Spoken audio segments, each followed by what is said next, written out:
Hi, is Arabic the most difficult language? And if yes, why? In this video, I will speak about my own experience in learning Arabic. I will give you some tips, some learning material which will hopefully facilitate your language learning journey. In the end, you will get some bonus applications which you can use, which I used and I loved, to make your Arabic learning more fun. How difficult is Arabic? Before we continue, why does this video exist on this channel, which is immersive Ukrainian channel? Why do I speak about Arabic? So there is something I know about you guys. It's that most of you, those who watch this channel, are interested in other foreign languages. This is something which I can see in my YouTube analytics. So hopefully this will be helpful for you. Don't forget that there is something very common for all languages. It's the way you learn the language. You need same skills to be able to master a language. So stay tuned. If you're new here, subscribe, give this video a like if you like me speaking about these topics. Okay, finally, is Arabic difficult? Yes. It is more difficult than I thought it would be. After learning Hebrew, my level is still A1, but I thought it would be the same difficulty level, which actually is not the case. I will tell you a few examples about what makes Arabic difficult. Please keep in mind that I am still a beginner. I have learned Arabic for only 2 months, so everything I say, take it with a grain of salt. And you are free to judge, to write in comments that I'm wrong, because it's just what I've learned during this time. So that doesn't mean that everything I say now is exactly how it is. Feel free to argue with me. One thing I noticed is, well, actually it is a common knowledge that Arabic has 28 letters and each of them can be written in different ways, usually in 3 different forms. Imagine you don't only need to remember 1 letter or 28 letters, new letters for you because you are a speaker of another language with another alphabet, but you need to learn 3 forms, it's 4 forms. One is called single form, another is initial, then it is middle form, and then it is the end form. So the way letters connect to each other, they change the form. When I found out, when I learned that, I thought, okay, I can handle it. We actually learned all these letters. I'm taking an intensive course in Arabic, which is a 5-credit course. It's equivalent 4 hours a week, and we get 9 hours of homework. And believe me, it's not just words, that it's 9 hours and you can do it faster or you can skip it. Actually not. During the first months or maybe a little bit more, I used to spend 9-10 hours a week, and it was like during 3 days. So it was kind of like 5 hours a day, another day it could be 3, 2, you know. But I remember spending literally 5 hours a day on homework, which was crazy, very intensive. I have never learned any language so intensively. And what we learned during these 2 months was alphabet, only alphabet. 4 hours for classes, plus, well, they say 9 hours a week, but I spent like 10 hours a week for that, 14 hours a week. And if you multiply it for 4 weeks, you will get the time which I spent on learning letters. We used this book. This is an amazing book. I recommend it so much. It's just great. So we actually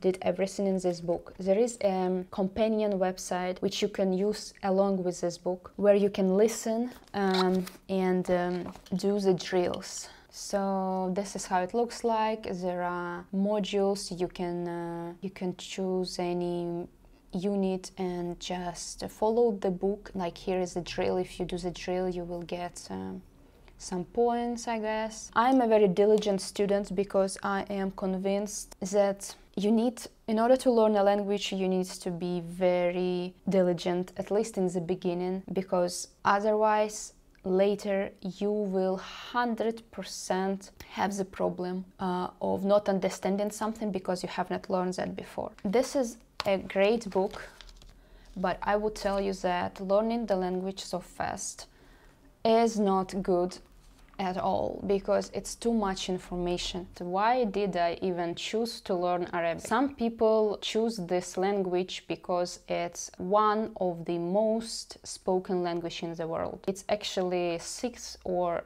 in some sources it's fifth language, and it makes it worth to know if you like traveling, or maybe if you're into business, because this is one of the language of businesses. We all have our own reasons. For me, those who know me know that I already speak a few languages. My native language is Ukrainian. This is the channel which is dedicated to Ukrainian, first of all. Then I also speak Russian as my second native language. I am bilingual. I also speak Swedish, and I speak some French. I forgot a lot of French, but I used to speak French fluently. I also know a little bit of Spanish, some Hebrew, and a little bit of German. So why Arabic? I don't need a lot of reasons to start learning a language. It can be the sound of language which can attract me, or it can be some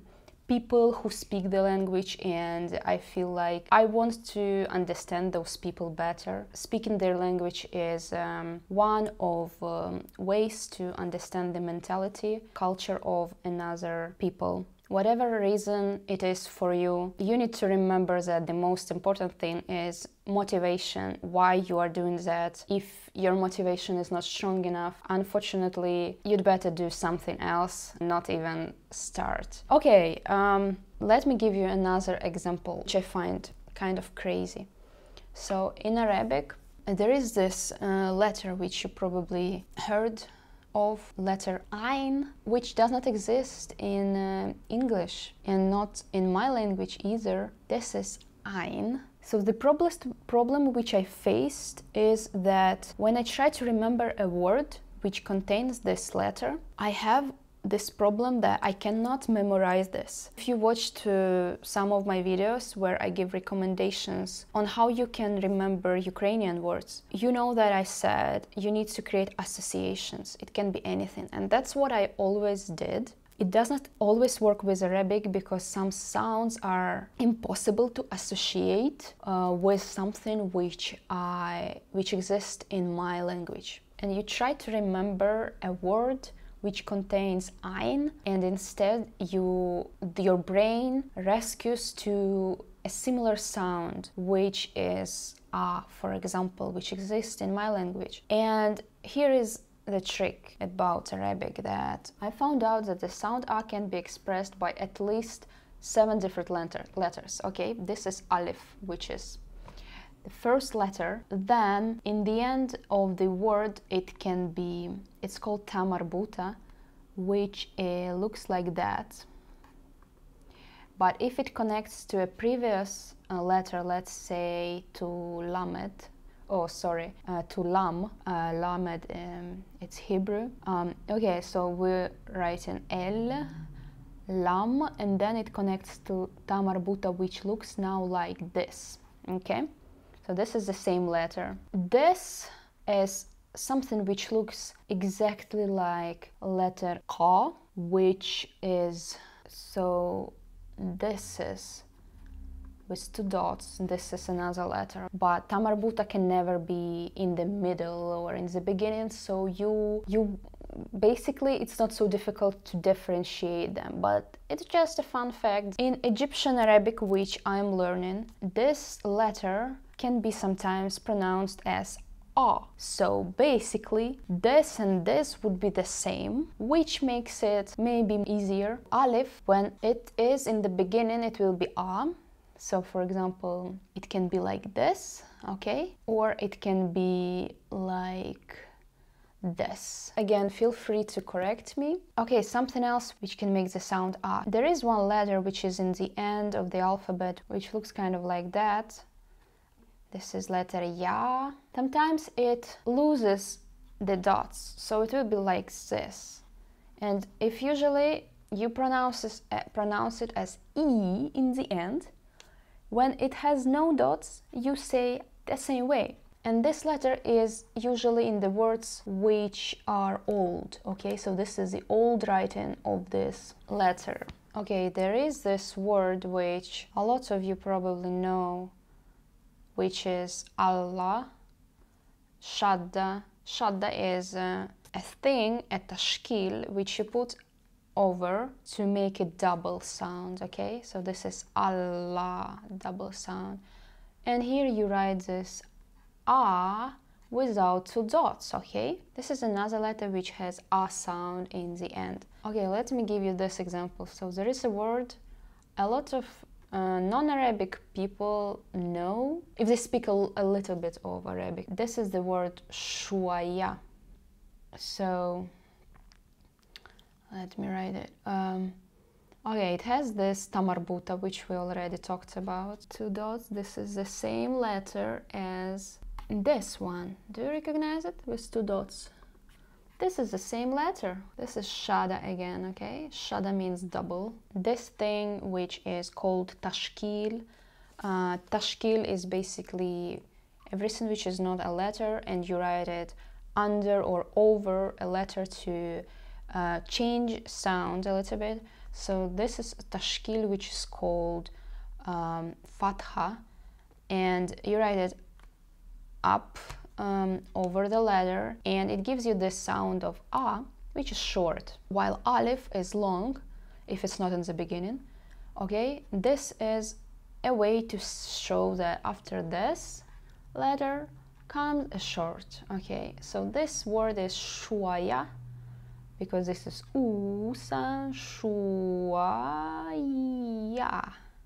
Shwaya means a little bit, okay? Often when people want to say, I speak a little bit of Arabic, they say this word. So this is another way to say ah. And at some point of my learning journey, I took a dictation test when I needed to listen and to write what I hear. Sometimes you can be faced with these problems when some letters are expressed by different sounds which you very often you can't predict, because for example this is only in the end or this is only in the beginning. But for example this letter, this is Ain, my brain very often can't remember that it is Ain in the word and not Alif, for example, because these two sounds are indeed similar. There are some other sounds which my brain has difficulties with remembering. For example, to remember when it's ha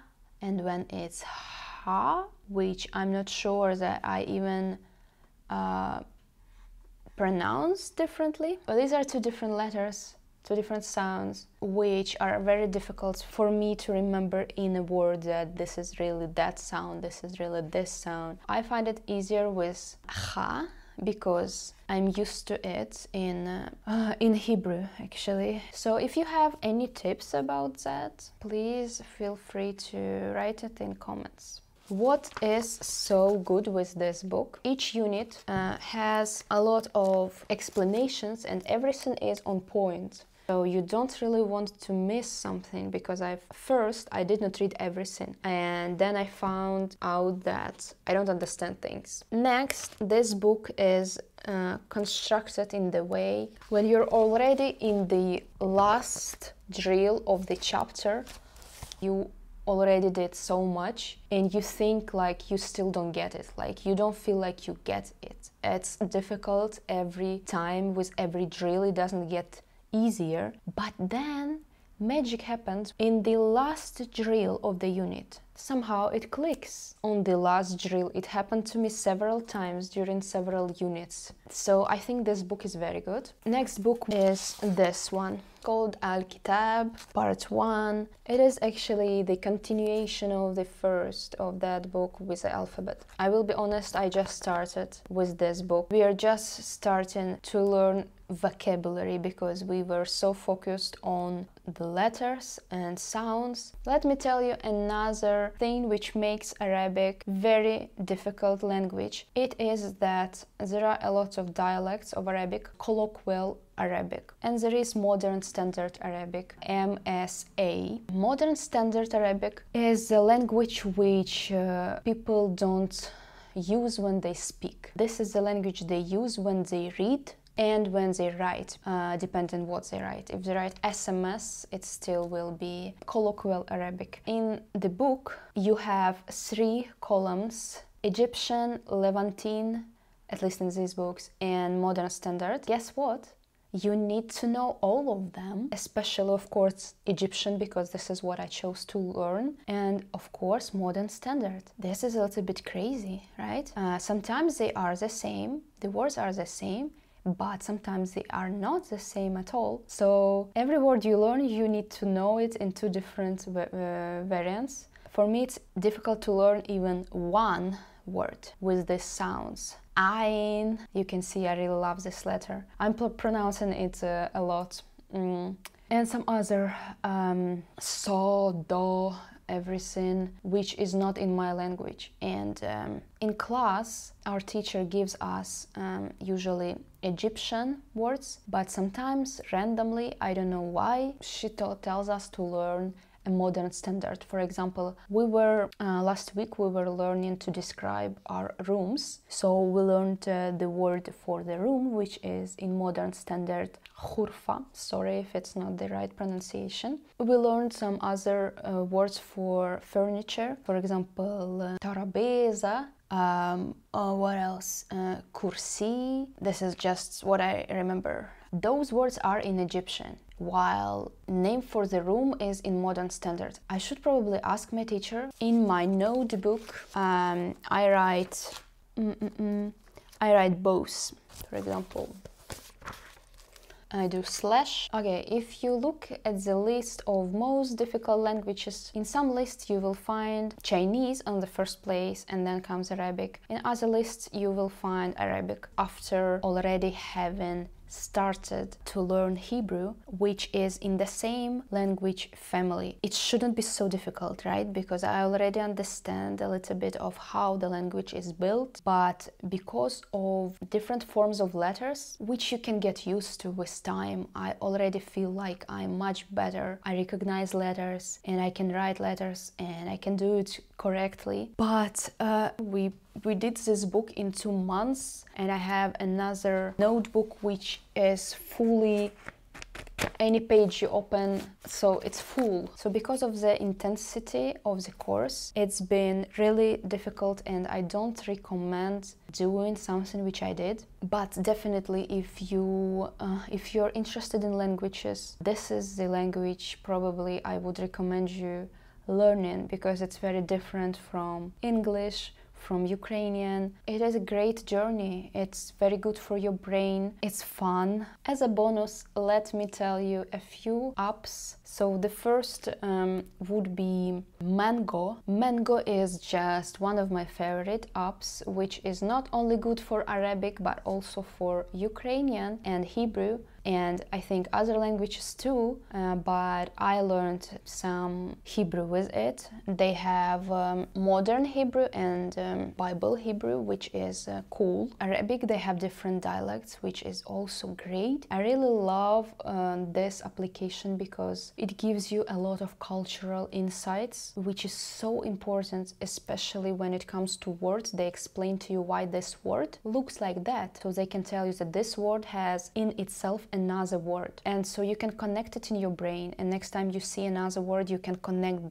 those two together, which makes it so much easier to remember, because if you understand, you remember. Access to Mango can be free for a lot of library card holders in United States. Just check with your library. Another thing you can use for your Arabic is Drops. This app probably is more famous. Drops is good for vocabulary retention. It helped me already with some vocabulary topics like colors, so I highly recommend you to try that as well. Lastly, there is a website called Playa Ling, which I tried only a demo of and I liked it. So they give you videos with easy topics, and they give you subtitles. I cannot say so much about that, but what I saw so far I liked. Please feel free to share what you use to learn Arabic in the comments. Let me know if you like this type of video on this channel. I still wanted to share because this is a part of my life. Do you think Arabic is the most difficult language or it's all exaggerated? Let me also know in the comments. And YouTube thinks that you would like these videos which you see now on screen, so why not give it a try? See you next time.